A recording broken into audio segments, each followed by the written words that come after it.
What's up, everybody? We are live. Welcome to episode 53. Going to be a fun one. Ty, it's been a while. What's going on? It's good to be back. How you doing? Monday wasn't the best day, and Tuesday was the colonoscopy day. No. Had to cancel. I couldn't do that on that day. Just spirits weren't high enough. Wow, that is crazy. What does that entail? I mean, obviously, a lot of people don't know, but it's important to get a regular colonoscopy, especially as you're a young guy. I definitely need to be getting one, but what's the background on that? Yeah. Oh, do you want to hit mute on that real quick, Leo? Oh, yeah. So they're saying you should get them a lot younger now, and I kind of have. What's interesting, so I do and I don't have a family history of it. My grandpa did have colon cancer, but he's what's called a downwinder. Are you familiar with what that? No, I remember Lion King, the song. So a downwinder, it's actually really interesting. He grew up in Panguitch, Utah, and right there by Beaver. Exactly in that area. In his childhood, I would imagine probably the early 40s, maybe late 30s even. Yeah. They were testing bombs. Oh, yes, they were. And nuclear bombs. Exactly. In fact, yeah. And because of the wind, it would blow into the Panguitch, all of that area, and so a ton of people from my grandpa's age that graduating class, and a few before and a few after, crazy rates of colon cancer. So they actually came out and proved that it was causing colon cancer for all of them. And so we've been told, look, it's not genetic. You don't have colon cancer in your genes, but your grandpa did have it. So they're just a little bit more cautious. Interestingly enough, the government came in and gave everyone in that age range like $50,000, said, hey, we apologize that happened. Here's $50,000. It's like, well, I had colon cancer, and yeah, it might cost a little bit more than $50,000, bro. Exactly. I felt like that was a little. Sounds about right. I remember he went and bought a Jeep. I was a little kid. I remember when he got that $50,000, but he beat the colon cancer. So anyway, they like us to be careful, and yeah, I had to do the whole prep. I didn't eat for 38 hours, and had to make sure your colon was squeaky clean and shiny, and it's a lot of fun. I got a lot of prep too. Though. You have to starve yourself for a while. You got to make sure you clear out your gut. It's a lot of work. Yeah, but apparently it's way better now than it used to be, Leo. Back in the day, so similar prep, but you didn't have all the medicines we did now. And after the colonoscopy, you would get put in this room. They used to have to pump a bunch of air into your colon, and that's how they made it. That's how they could see it in the cameras. Up for days. Yeah, they'd literally put you in a room for an hour after where your job was to pass gas. I'm like, thank goodness I didn't have to do that. That would have sucked. But we're good. We're healthy. Oh, good things. Kind of a nice little reference there almost to Oppenheimer, where they were doing the nuclear bomb testing in Los Alamos, New Mexico. And then, I know they did a bunch of testing there in Nevada. Yep. And that's what happened. That downwind came, and there were people in southern Utah that were getting higher rates of cancer because of that testing. So, for sure. Very interesting. All right, everybody. So let's jump into our topics today. Number one topic is we're going to start with money, and we're going to talk about how to build a fundable business. If you're a business owner, entrepreneur, that's probably why you're here. If you're in the business finance space and you want to talk about strategically what you and your clients need to be doing so that they are fundable, that's what we're going to be diving into, all the different ways, ins and outs, to make your business fundable, and how we're also automating this in our FinTech app with My Figures, which is going to be awesome. So that's our money topic. What else we got, Ty? Yeah, for our mindset piece, which I love this topic here, we're going to talk about the 11 mindset traits of successful entrepreneurs and things we can do to kind of emulate those traits and take them into our own lives. It's true. The more you study and you research great entrepreneurs like an Elon Musk, like a Patrick Bet-David. These guys have a lot of similarities. Sure, they have some differences, but there are similarities in terms of certain mindsets and traits, values, principles that they live by that you can incorporate into your business, into your life. And like everything else, we always say funding is let's put all the odds in your favor so you can get the best funding. And business, the same thing. If you want to succeed in entrepreneurship, put the odds in your favor and your odds for success go up. Put the odds in your favor for health and fitness. Everything gets better. And there's no guarantees about anything in life except death and taxes. But if you put enough odds in your favor, then usually good things will happen. Amen. All right, so money, mindset, and then we've got a little bonus here. We haven't had a political segment here in quite a minute here, and of course, last night we had the Republican presidential hopefuls having a debate or disaster, depending on your outlook on it. And so we're going to talk about, well, which presidential candidates actually support entrepreneurs the most. Hint, some of them are actually entrepreneurs, so that's usually a good hint there. So we're going to take an honest look at that and who's really out there to serve business owners, entrepreneurs, and who is more all about the government and difficulty for entrepreneurs, because a lot of government. And then there's kind of a difference, right? There's like big, huge conglomerates and tech companies and Walmarts and Amazons that are over here. And then if you're a small business owner, it's actually way different. So we'll kind of look at that too. So money, mindset, political, and what's on the sports topic? Sports section, we're going to quickly touch on this because people were close. I mean, college football is Saturday. Notre Dame plays Saturday. USC plays Saturday. Like it's that's here. Exciting. Football is here. My gosh, thank goodness. But for sports, we're going to talk about the 3 quarterbacks that are going to have the best season this year in the NFL, number 1, 2, and 3. So. I'm excited to hear what your thoughts are on that. Because it seems like there's more parity. Like there's a good number of very high quality quarterbacks in the NFL. There definitely are. And the stats that these guys put up, I mean, if these guys were putting up stats like this in the 90s, they'd all be MVPs. Oh, yeah. So, yeah, pretty remarkable. All right, everybody, let's jump into our money topic, number 1 here. How to build a fundable business. And, you know, whether you're brand new to business, you're an established business owner, there's kind of 3 different types of business owners out there. There's, hey, you're a massive business, you're doing $10 million a year. You're like, I think it's 0.5% of business owners fall in that category, so a very small percentage. If you're there, then you've got a lot of options most likely because of all the sales and revenues coming into your business, and maybe you even have some assets. So that's a small percentage of the business owner population. Then you've kind of got the newer business owner, the startup that's maybe doing less than $250,000 a year in sales. And there's a lot of those, probably 80% of businesses fall into that category. And then there's a category of maybe 15% or so in the middle that's doing $250,000, $500,000 up to several $1 million in sales. So you kind of have those 3 different categories. But as you look at that and we kind of just focus on those 2, even the guys up here, what's sort of the top foundational item that it takes to be fundable? Well, and I kind of smile there because especially as you talk about these people that they start this business, they're like, hey, look, I'm doing $700,000 a year. They think they're just crushing it. And maybe they are. Maybe for them that's crushing it, but they always, I want this business credit and I don't want it tied to me personally whatsoever. And that's the first thing I'll bring up, Leo, is even if you're doing $5, $6, $7, $8 million a year, your personal credit matters. Okay, it doesn't mean that they're going to report it against your personal credit, but they will absolutely check your personal credit, and you could be killing it with cash flow. If you want to go get traditional business funding options and your personal credit sucks, you're probably only going to get something like a merchant cash advance, and that's not really going to do you much good if you're trying to get a tough loan. Exactly. If you need it to stay afloat and your ROL makes sense, great, but your personal credit matters.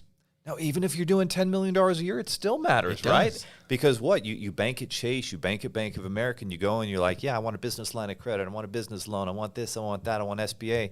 Well, if you are below a 680, 700 FICO score, it's going to be tough. You're probably looking at a merchant cash advance type loan. If you don't have that decent credit score, you're for sure not getting any type of traditional banking. And if you want a business line of credit, I mean, you really need that 680, 700.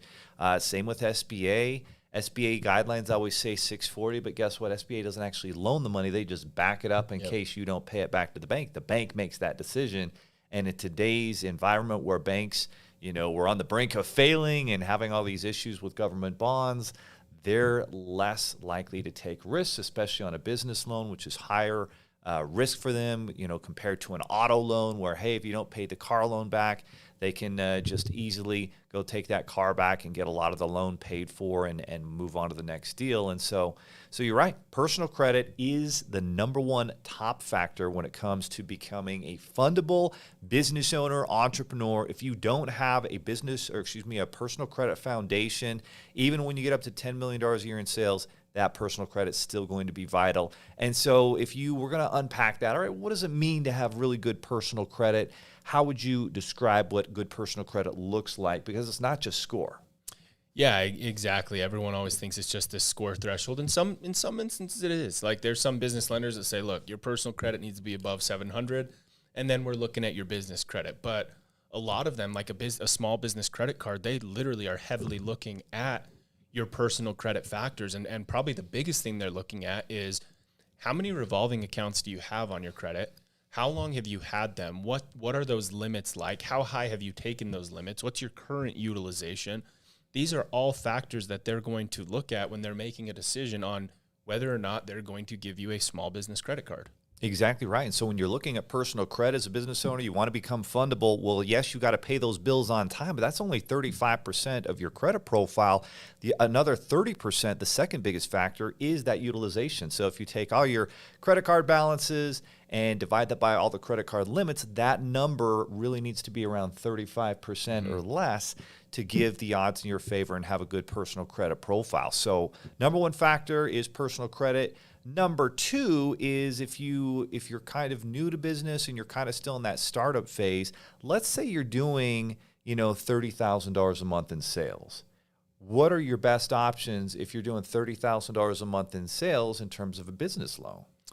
Yeah, I mean, a lot of that comes down to how long you've been in business. If you're a new business, say you've been around for 4, 5, 6 months, you're doing $30,000 in sales, you're probably only getting something like a merchant cash advance where they'll give you about 80% of that 30,000 as an advance and say you need to make a daily payment on it at a 1.25 factor rate, meaning you're over 6 months, you're paying back 1.25%, and you have to pay every single day on it. So, I mean, again, if you've got to start to do a lot of revenue, and you've got to be in business for a year or two before you're going to start to get these longer term working capital loans or working capital line of credit options. Exactly right. So like in an example, a merchant cash advance, if you get a $10,000 loan, you might be paying it back in 9 months, and you'll pay back 1.25% of that, 125% basically, which is $12,500. So you're paying $2,500.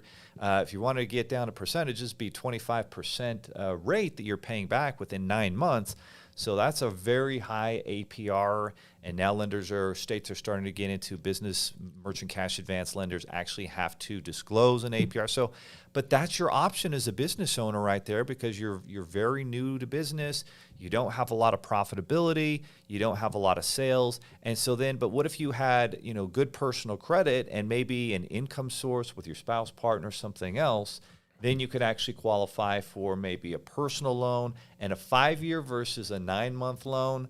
That's a pretty easy decision to make. Absolutely. That would be my top suggestion there, is if you still have that W-2 income and you have a good personal credit score, go get a personal term loan with a 5-year term, no prepayment penalty, rates closer. Right now, even with, auto loan rates are 8-9%, mortgage loan rates are 7.5%. So for an unsecured loan, you may be looking 12 to 16%, but there's no prepayment penalty.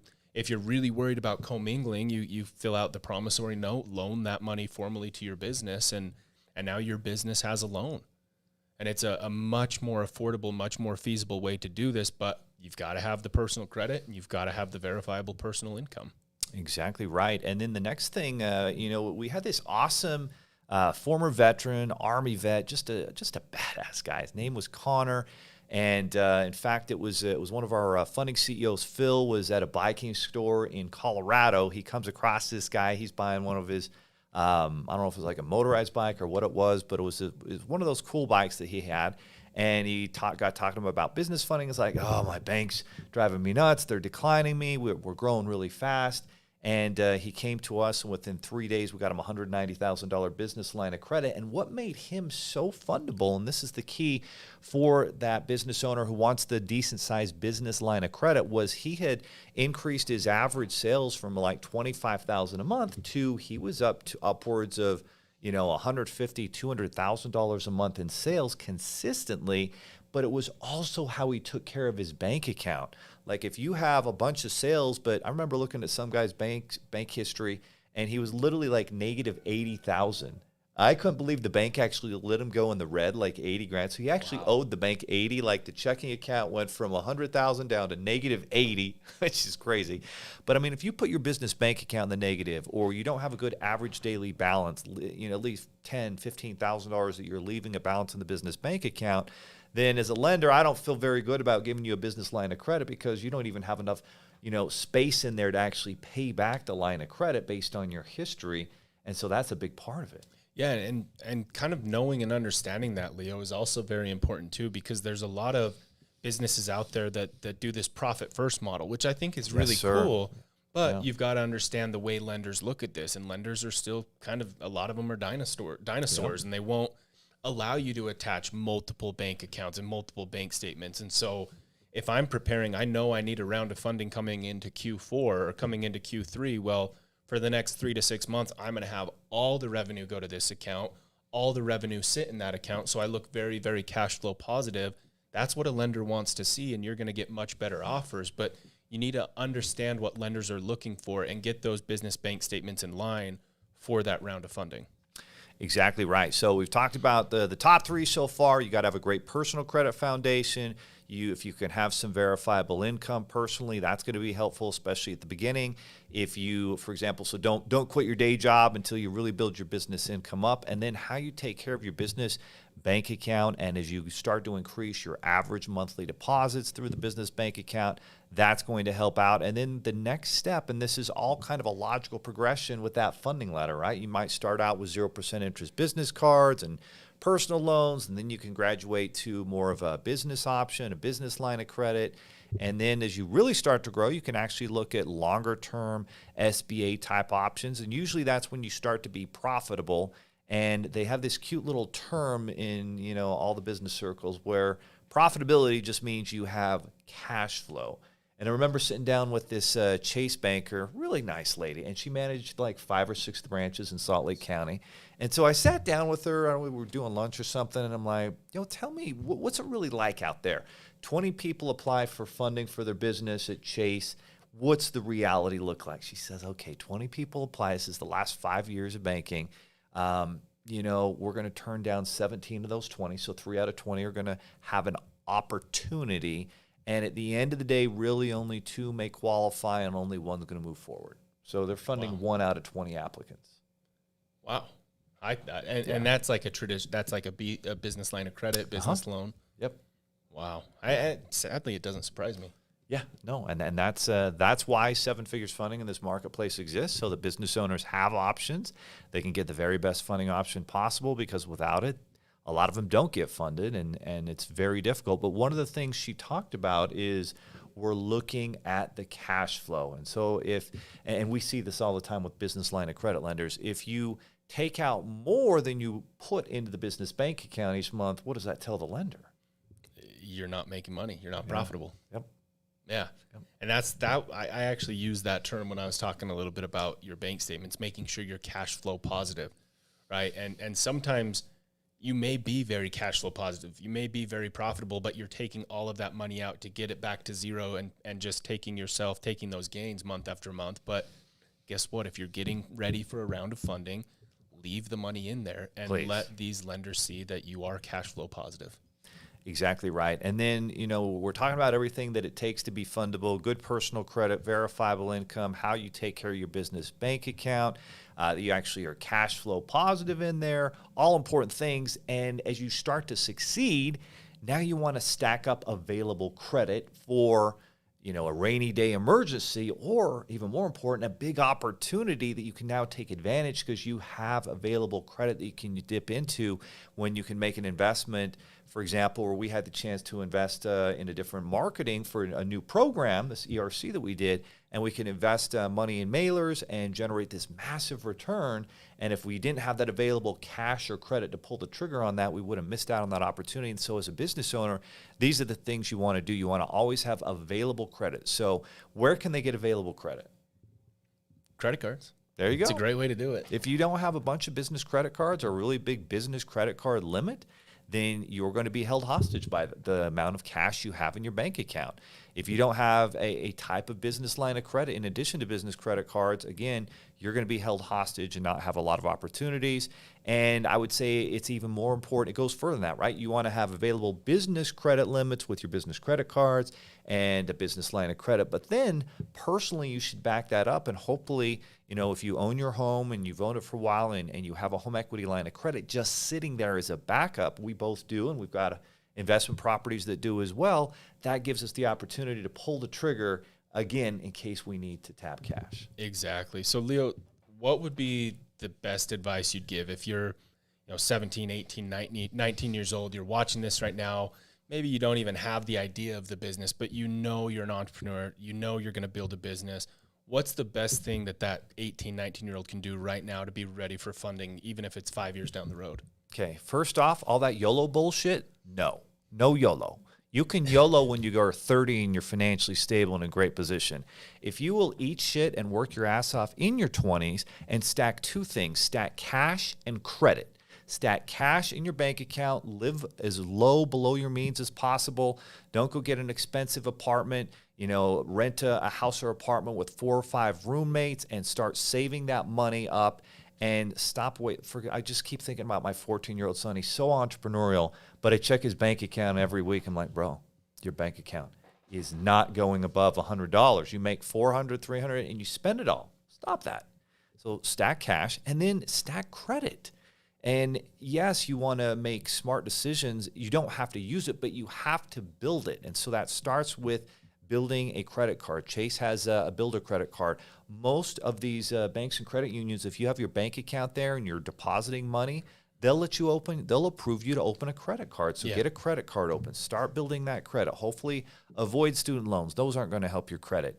Get a car loan if you can, a very small car loan. $5,000, $10,000 is fine, $15,000, and a very affordable monthly payment. Build credit history through a car loan and through a few credit cards, and then as you pay those credit cards down, ask the lenders to increase the credit card limits, and all of a sudden you can start stacking credit, stacking cash, and now when you find the opportunity to be an entrepreneur, to start a business where you can actually launch that business, get it off the ground, you can do it because you have the cash and you have the credit, and now you can solve that problem with your product or service as an entrepreneur. And if you'll do that in your 20s, oh my goodness, you'll set yourself up so well. And I think you did a good job of that.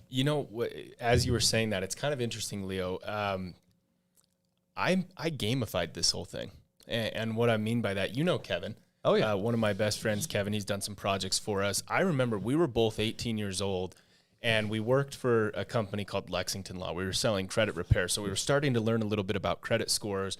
We had both recently got our very first credit cards. I think I've said this before, that American Express Costco card. Yeah. And we were like, oh, this is interesting. Let's make this a challenge. Let's see who can be the first to get $100,000 of available credit. Really? And so we'd log into Experian, and we loved looking at that available credit tab. And what that meant is if I had $10,000 and I spent $2,000, my available credit went down to $8,000. Yeah. And so the challenge was, let's get that up to. I think our big thing initially was let's get up to the 800s, but then it became who can get the most available credit. And it may have been a game, and it was like, let's get a free trip, let's get a free flight, let's get a free this. So we weren't spending our credit, we were spending the rewards. Yes. But by doing this, I am now 31 years old. I think I'm up to like $250,000 in available credit just on credit cards, Leo, not counting real estate, anything like that. And that was probably the best thing I've ever done for my entrepreneurial, not only right now, but my future, is getting these credit lines established when I was 18, 19, 20 years old, because now I've got the history.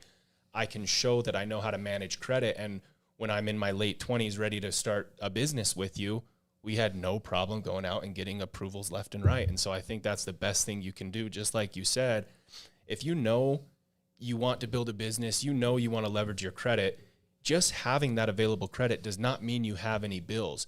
Go out and get that available credit, gamify it, see what you have to do to get to 800, get that available credit up to 100,000. Just don't spend it until you're ready.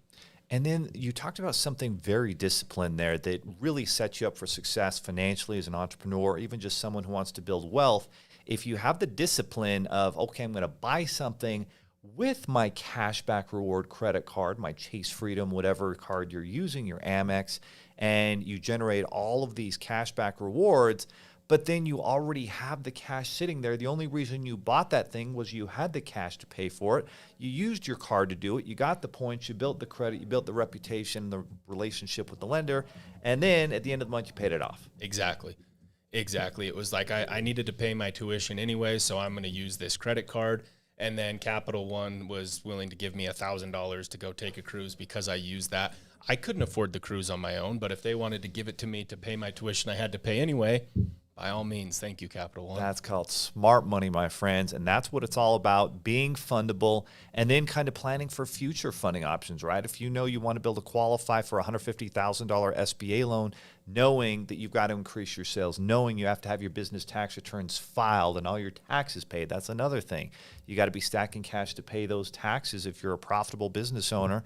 And if you do it right and you set up an S-Corp, you're going to pay a lot less in taxes than you ever would have as a W-2 employee. And that's what I always say. There's two tax systems in this country. There's one for entrepreneurs who are going to pay less because they create jobs, and there's one for everybody else. And so you want to be in that entrepreneur group and save money on taxes. Well, Ty, final word on becoming a fundable business owner. Yeah, I think it comes down to what we were just saying is just start now. Go get what you can qualify for right now. And if you don't need to spend it, don't spend it. You don't have a bill until you spend the money. But get started, do something, take action. It's way better to have the money and not need it than vice versa. And if you filed bankruptcy or if you've gone through a tough time, make it right now. Get rid of the negatives, work your butt off, and get everything. You have the biggest problem. I just saw somebody who filed for bankruptcy 4 years ago.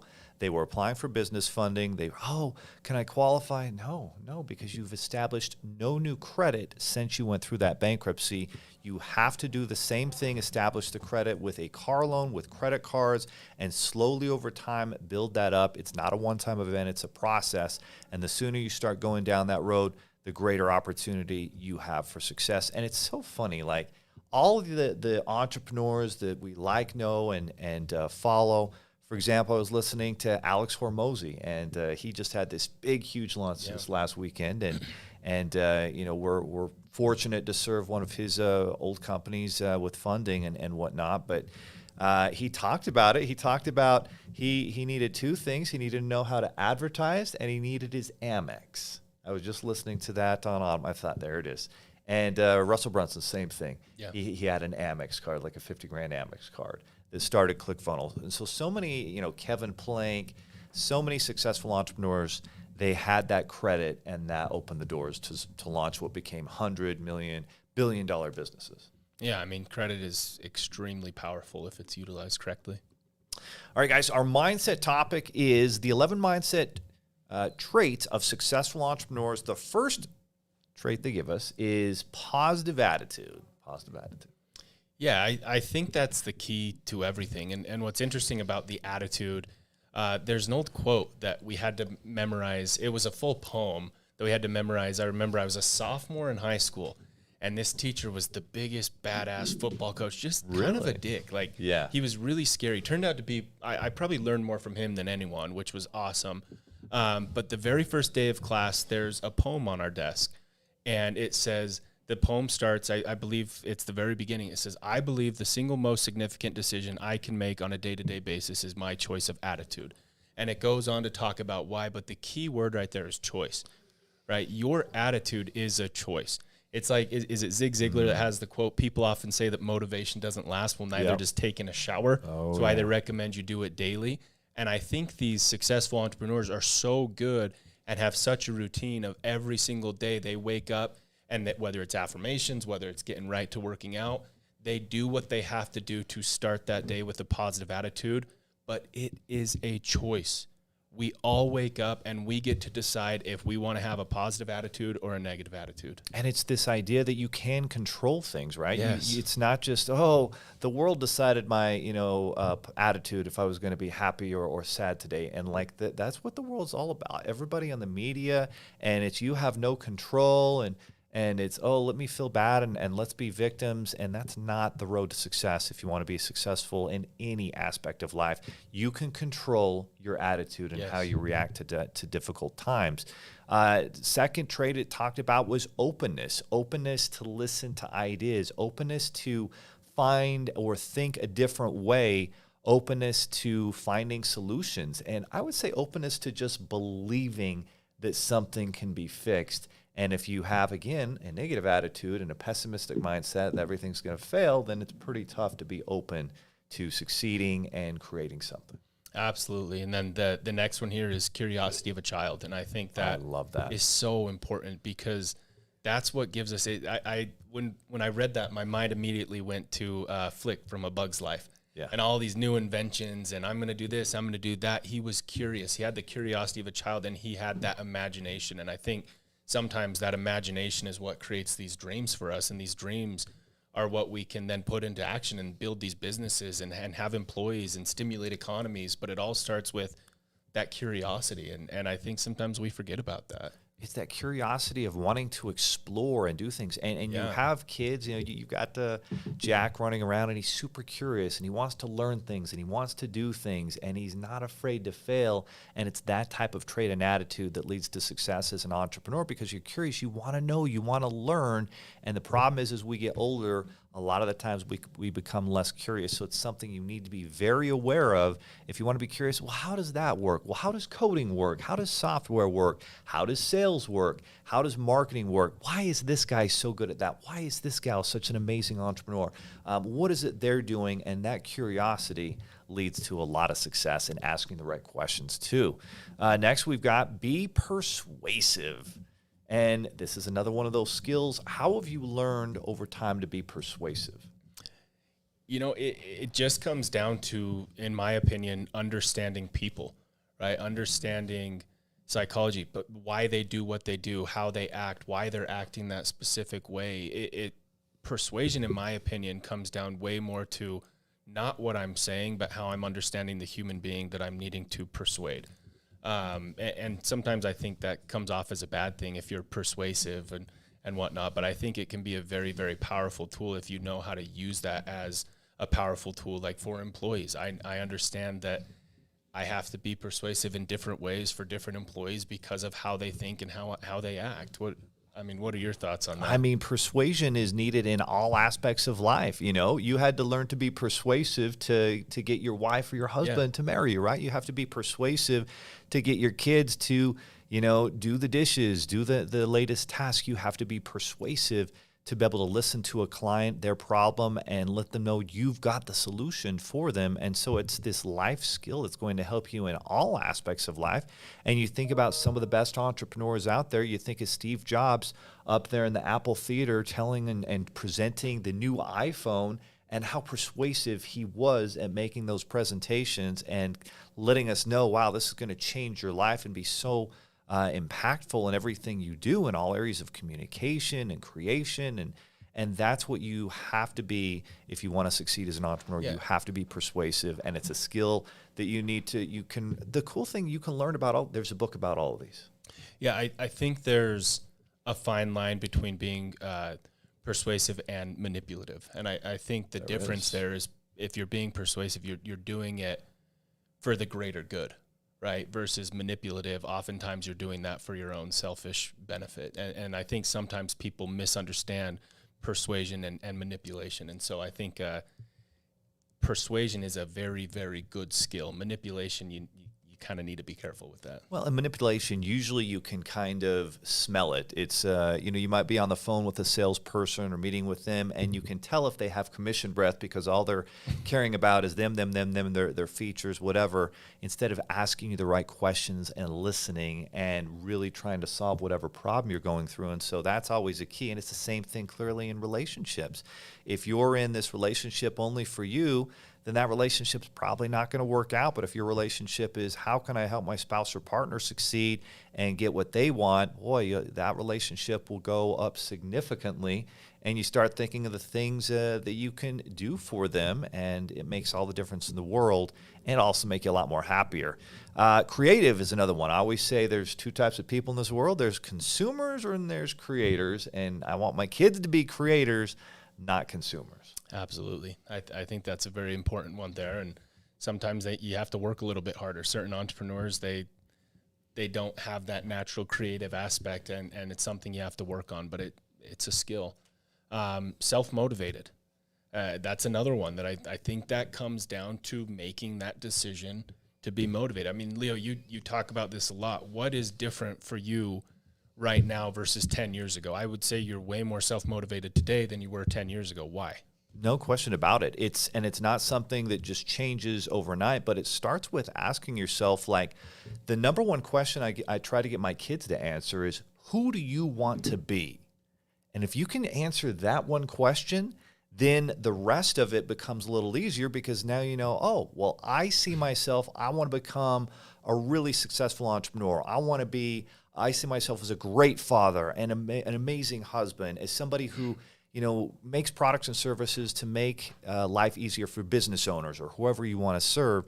And when you have that mission, that why of who you want to become, well, now it's easy. I wake up, let's get to it. I got to take care of my fitness. I'm this. This is who I am. This is my identity. I'm a successful entrepreneur. I'm a fit, human being. I make people's lives better. I serve them at the highest level. I'm going to help my kids chase big dreams. I'm going to support my wife in everything, be the best husband I can be. And when you have these well-defined things, that's why, who I was 10 years ago, I started to create that vision of who I wanted to become. And now you have so much purpose when you wake up. And I will say this, everybody that's on the fence about having kids, there's nothing that will give you more purpose and drive and motivation than waking up knowing, oh my gosh, I got to take care of this kid. I got to bring them the best life possible. And so I feel like those are important things. But that's the question. Who do you want to be? Exactly. And people need to understand that very, very motivated individuals, very, very self-motivated individuals still get tired. They still get hungry. They still get sore. They still get uncomfortable in the cold showers. They're no different than you. Their why just has more meaning than your why to them as individuals. And I think that's what it comes down to. And as human beings, we don't do anything without understanding why, right? I wouldn't just brush my teeth to brush my teeth. I brush my teeth because I know what happens if I don't brush my teeth. It's the exact same thing. So if you don't have any purpose, if you haven't clearly defined your why, I don't care if you're a mailman, a CPA, a school teacher, if you don't understand your why, you will never be self-motivated. And understanding your why is not just for business owners, it's for everyone. Yeah. But that's what it takes to be self-motivated. Exactly right. So define your why. And then another trait of successful entrepreneurs, they are resilient and they are tenacious. And that means they know that adversity is coming. And the higher you get up in business, the more problems generally you're going to see and that you're going to need to solve, or have a team, someone on your team who helps solve different problems. And so you understand that adversity is right around the corner. You're going to get a 1-star review that you don't necessarily deserve, or maybe you do deserve it, and you have to find a way to move forward and try and fix that problem. Maybe there's a system process error. Maybe there's, someone on your team you need to sit down with and find out what's going on in their life to get them back on track. But great entrepreneurs and great people are resilient in the face of adversity and setbacks. Absolutely. Absolutely. And let's see, which one are we on? Taking ownership of everything. Taking ownership. It's kind of that control what you can control principle that we live by here. Oh, exactly. And kind of like you said with getting a negative review, it's taking ownership of that review and deciding, what can I control? What can I do about this? Let's respond. Let's do our best to serve the client, and the rest is history. Control what you can control and own your actions. That's what it comes down to. Exactly right. And then you're receptive to new ideas and criticisms. Anytime you have a leader or somebody who doesn't listen to their team, who are in the trenches and can point out issues and obstacles and things that they're running into, that's a big mistake. You have to be able to listen. You have to be able to ask the right questions. And then it's important to understand, too, it's great to get people that are better than you are at certain things on your payroll, in your business, on your team, because now the odds of success just go up that much more. And you're also receptive to criticism because you know that this is a journey and that you've got a lot of weaknesses that you need to improve upon, and you don't take them personally, but how can you get better? And I think people who are really at peace with themselves are just constantly, how can I get better? How can I get better? How can I learn new skills? How can I get better results and better output for everybody around me? And they understand that they've got limitations and issues, and they want to be honest about it. Oh, yeah. And if you're the type of person that openly can admit you do not take criticism well, it's time to go do some homework. I kind of did a small training. Jada did a great training on it as well. Understanding how to receive criticism will literally make or break you as a business professional. And everyone kind of struggles with different aspects of it. For me, Leo, the most important thing when I'm being criticized is I need to sit back. I need to listen with the intent to understand. Right. Sometimes I get so caught up in, okay, what are they saying? And I start to formulate my response and I miss key points of what they're trying to criticize. Criticize is a great way for you to learn and grow as a professional, but you need to truly sit back, listen with intent to understand, not to respond. And once you understand the criticism, at that point, make an educated decision. You know, do I want to make a change? Do I not want to make a change? But do it with a level head. And you'd be shocked how many times even employees that you think don't even know how to do their job can offer some criticism that can genuinely change you and make you a better professional. Oh, yeah. And the criticism can come from the bottom up all the time because they'll see your weaknesses. Just like when you're a parent and your kids start to see, well, wait a second, Dad, you said don't do this, and then you're doing it. Wait a second, what are you doing, Dad? And so, you know, no one will point out your shortcomings better than your kids and your team, your employees. And so it's always good to be open and honest about those, and of course do what you say you're going to do. And successful entrepreneurs, another trait they have is they're very passionate. They're passionate about getting a result. They're passionate about succeeding. They're passionate about helping others. They're passionate about getting better every day in all aspects of entrepreneurship, their life, with their family. And so if you're not passionate, in fact, it reminds me of this old quote. There's this quote where the ancient Greeks were like, you know, when somebody died, the first question they asked was, did that person live passionately? Did they really go after things, or were they just kind of half-assing things? That's interesting. Yeah, and then the last one there is empathy. And I think oftentimes this is just people skip over it. They get so consumed by the bottom line and oftentimes forget that, you know, you're working with actual people. You're working with someone's child. You're working with someone's father, someone's mother, someone's grandfather, whatever that may be. And sometimes you need to step back and get in their shoes and really think like the consumer and genuinely feel for them. And that's something, what's interesting as we're going through these, Leo, when we sat down as we were starting this company, it was kind of we made it our motto for the year. But for me, that's kind of been the motto for my life. It's something that I want to live by day in, day out. And it's I will, followed by do what I say I'm going to do, AKA accountability. I will listen with the intent to understand, AKA I'm going to receive feedback and criticism. I will love my lead or my client like my mother, which is empathy. And then the last one there is become an expert. And so I think that's the key right there. And it's not just as a business professional, it's as a father, it's as a brother, it's as a mother. If you can do those four things, you will succeed. Plain and simple. And it makes it so much easier when somebody is you're dealing with someone who's having a bad day, they're jumping all over you. And if you just step back and, hey, I need to treat this person just like they are family, listen and see if we can find some solutions. And I'd say a very small percentage of the time, maybe 5% of the time, you know, we can't help everybody. Some people are literally, you know, not in a position psychologically maybe where they can be helped, but 95% are. And 95% want to succeed. They want to win. They have good intentions. And so if you can find a solution there and step back and not respond emotionally, but respond with empathetically, if I were in your shoes, boy, I'd probably feel the same way, and validate the way they're feeling, agree with them in some sense, and then how can we move forward? How can we make this right? And if you'll come that way, 95% of people will meet you in the middle, and you can find a resolution. And so I'm excited to go reach out to that 1-star review today and see what we can do to connect with him. Amen. All right, our next topic here is the political segment. I haven't done this one in a minute, but, you know, I'm sure the politics is going to be ratcheting up more and more as time goes by and the 2024 election is upon us.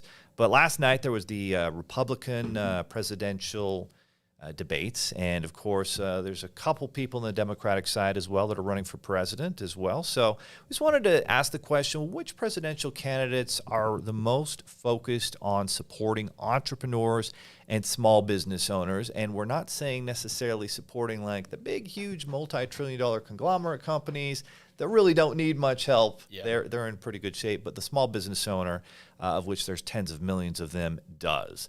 So let's get started here. We're gonna start on one end and then work our way down. And I'm gonna add one that's not on there. But our first one is President Joseph Biden, the man from Scranton, Pennsylvania. All right, Joe. Let's take a look at. It's been this is his third year as president, right? Mm-hmm.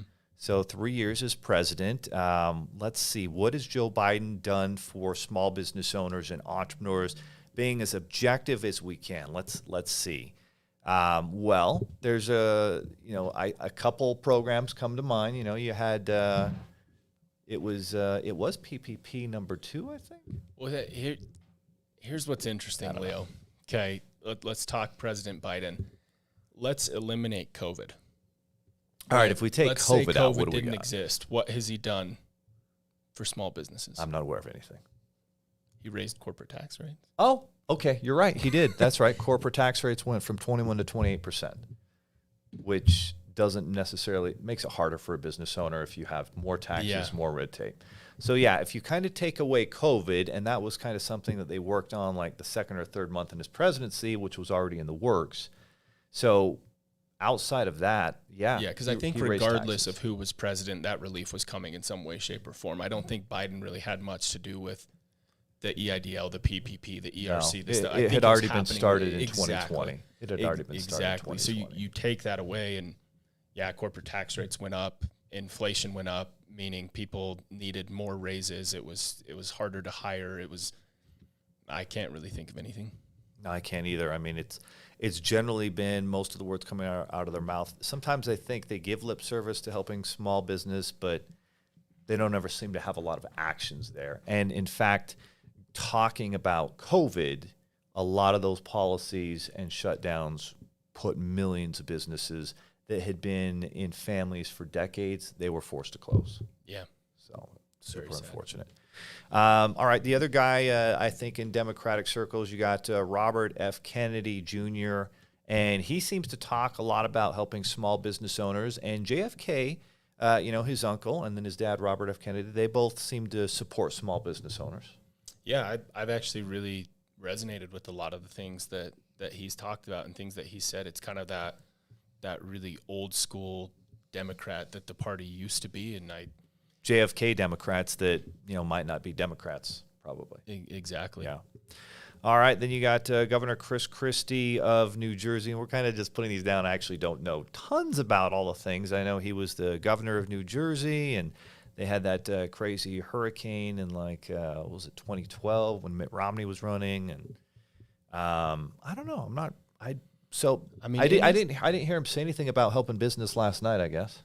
Yeah, I didn't hear it. It was mostly about how long he's been a politician and how he understands the political game more so than anyone else. But I mean, that doesn't sound like someone helping. Any state where you're not legally allowed to pump your own gas, Leo, I don't know if I can get on board. Wait, with is Jersey like Jersey's Oregon? Like Oregon. Oh, okay, that tells me. Gas. So you don't care about business, because if you're a business, you want efficiency, and there's nothing efficiency about paying someone $15 an hour to have to pump your gas. Yeah. I still can't believe that in Oregon. I went out to get like, no, you can't give yourself gas. It's against the law. Okay. All right. Yeah. All right. Then we got Governor Ron DeSantis of Florida and what he's done. And obviously, the first thing that I think about when I think Florida, and you and I go to Florida multiple times every year, we have properties there, et cetera. I think of somebody who supports small business, doesn't love big business like Disney and some of the advantages that Disney's had, but they have really low unemployment. Their economy was the number one economy over the last 3-4 years statewide. So he must be doing something right. Yeah, I think he understands small business. I think he's been through that. I think Ron DeSantis he's brilliant. We know he's brilliant. Like, he is. From an educational standpoint, the man is brilliant. But I don't think he did well last night. I think all of his responses were very awkward and scripted, and I think he's kind of shot himself in the foot this campaign. I don't really think that it's going anywhere, which is too bad because I think he is actually extremely qualified. I think he's shown that he can do a really, really good job. I just don't think he's very good at presenting himself.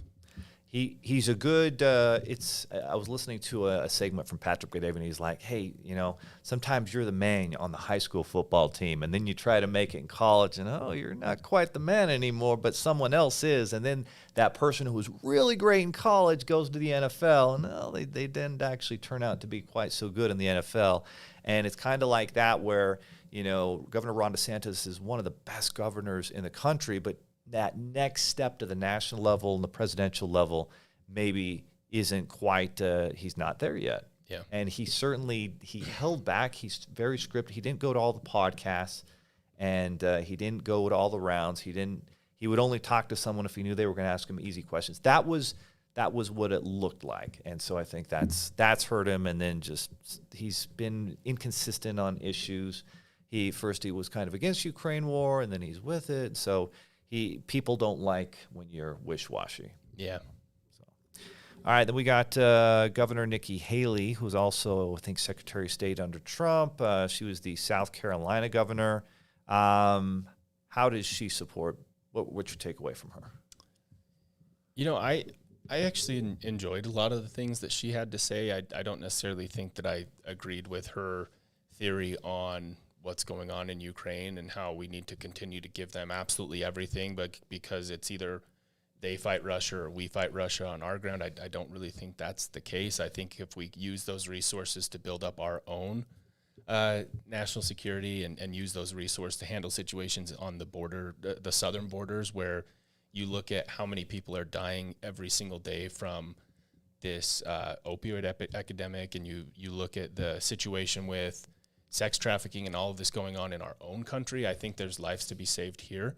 But, I do like a lot about what she said. I don't know if she really has any background in small business and whatnot. I don't know enough about all this. Her mom was from India, and she had a little small business that supported her when she was a kid. So she kind of has that background of it, and she surprised me. I thought she did pretty well last night. Yeah. But same thing, a lot of her thoughts and ideologies kind of very old school Republican, like we have to be the police of the world in our country. And it just reminds me a lot of when I'm talking to other entrepreneurs and people, and they're like, so excited to invest a bunch of money, charitable money, to countries outside of our own. And we can go downtown in Salt Lake City and see a bunch of homelessness, a bunch of kids struggling, a bunch of kids not getting education. And I think, why would I go invest money for charitable purposes all these other places when 10, 15 miles from here, there's plenty to be done. And I think it's very similar. It's very difficult for you to go out and save that person who can't get oxygen on the airplane if you and your family aren't taken care of. And it's the same thing. If we aren't taking care of our people, how can you even begin to do a good job of taking care of others? Now, some people say, you can do both at the same time. Yeah, you can, but we aren't. Yeah. We aren't doing both at the same time. We aren't doing a good job of taking care of our people. And more than 65%, according to the survey numbers, show that 65% of the people feel things are not going well economically. They're not going well as a country as a whole. And so that's just seems like they're disconnected from the reality that most people see. Yeah. All right. Then we got Vivek Ramaswamy, the biotech entrepreneur. His parents came to this country from India as well. And he has founded a couple multi-billion-dollar companies, a biotech company. And that's a guy who has done the opposite of Ron DeSantis. Every time I pull up YouTube, he's on another podcast. Bill Maher, Patrick Bet David, all of these podcasts, every major show out there, he's been on it. Yeah. And I think that's exactly what the country needs, is someone like that can come in and actually make changes. It's like, what's his name? Again, I keep drawing a blank on his name. The North Dakota. Doug Bergnon, I want to say. Yeah, he talks about how the school system, it needs changes. We can't keep doing the same thing we've done for 70 years and just expect it to change because we got new people, we got new teachers, we've got new staff. We need to actually make these changes. And I think someone like that understands how to come in and actually make changes. He's proven it. He has a track record. I mean, running a government is a lot like running a massive organization, and he's actually proven that he knows how to do that. Exactly right. That's why I always am baffled by people like, oh, you're a rookie, you haven't done anything. I'm like, bro, I'm pretty sure that running a multi-billion-dollar organization with thousands of employees is actually more difficult than running a government where everything's kind of moving forward and, you just are supposed to make up some new laws or new legislation and, you solve some problems. If there's a hurricane or if there's a natural disaster in your state, then there's an issue there, which Ron DeSantis did a great job of doing. And I guess Chris Christie did okay when that happened in New Jersey as well. But for the most part, you're going to have a really tough time convincing any real entrepreneur that it's more difficult to start and grow and run a business with your own money at risk than all of that government money that comes in your budget that you overspend on anyway because you're an irresponsible business leader or government leader. Oh, exactly. Yeah. Exactly.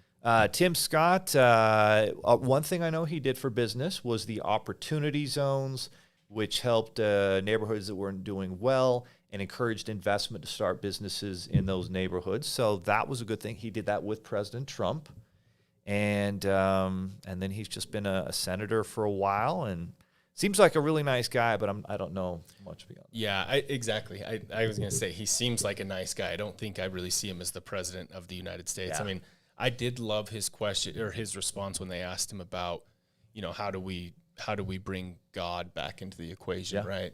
And he said, you know what, I firmly believe that this nation was built by the guidance of our Heavenly Father, or by God. But I think his response is perfect because he understands that, guess what, there's a lot of people that do not believe in God, and that's their right. They get to believe what they want to believe. But what he said is it's our actions. It's the way we emulate what we believe in, and it's our actions that speak louder than words. And I thought that he did a great job with that, not shoving the "in God we trust" down everyone's. Which is kind of what Mike Pence did. Exactly. Mike Pence was shoving a lot of stuff, and it was all about, I'm experienced, and I'm just not of that mindset. Exactly. We need term limits. We don't need people to be in government for decades. That doesn't work out well for anybody except them. Yeah, it was essentially, they're going to know what I believe because of the way I live my life. And I thought that was an awesome response. Yeah, well done.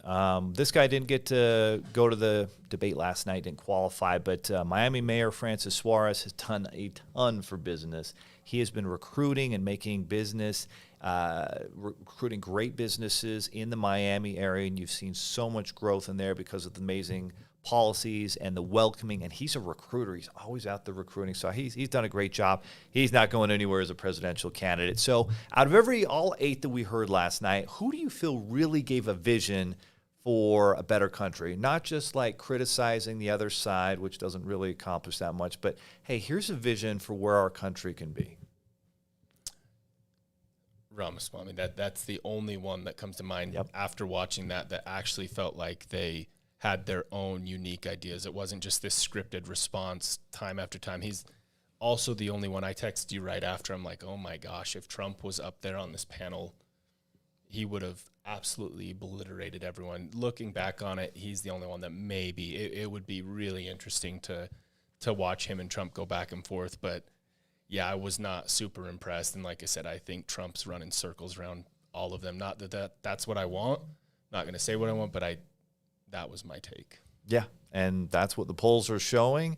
And the really baffling thing is, boy, I would actually vote for a Robert F. Kennedy Jr. But if you're on the Democratic side, I don't see how can you vote for somebody who's 82 and clearly has lost his mental faculties. I mean, if that's our and we've both had grandparents in that situation. Yeah. Both of us. Yeah. And you don't want your grandpa having to do something that they can't even do and their mind's not even there. And like, imagine you're having your grandpa make these really important decisions for all sorts of, things in business and stuff. And he's just not there. Like that's where we're at as a country. It is sad. It is very sad. And it's very real. Yeah. Mind boggling. Well, that's our takeaway. I agree. I think Vivek Ramaswamy is the only one who had a true vision. He said, everyone else is talking about running away from something. I'm talking about running to something and restoring real American values about hard work and patriotism and entrepreneurship and all of the things that make this country the best country in the history of our world. So that was the only guy that painted a true vision that we saw. And it'll be interesting to see what happens. But I do know this, regardless of whoever is president or whoever is in the political circles, sure, they're going to have an impact, but ultimately you decide your future and your destiny as an entrepreneur and as a business owner. I think we'll probably have to get to the sports segment next time. But great episode, Ty. I really enjoyed your feedback, thoughts, and everything that we were able to cover today. Yeah, no, I appreciate it. I thought that was awesome. I'll tell you what, Leo, I'll tell you 1, 2, 3. It's going to be this way. Here we go. What do you got in my mind? It's Pat Mahomes, number 1. It's Joe Burrow, number 2. Yep. It's Trevor Lawrence, number 3. That might be the surprise. Oh, that is a surprise. Come end of season, that's 1, 2, 3 right there. Wow. Go figure.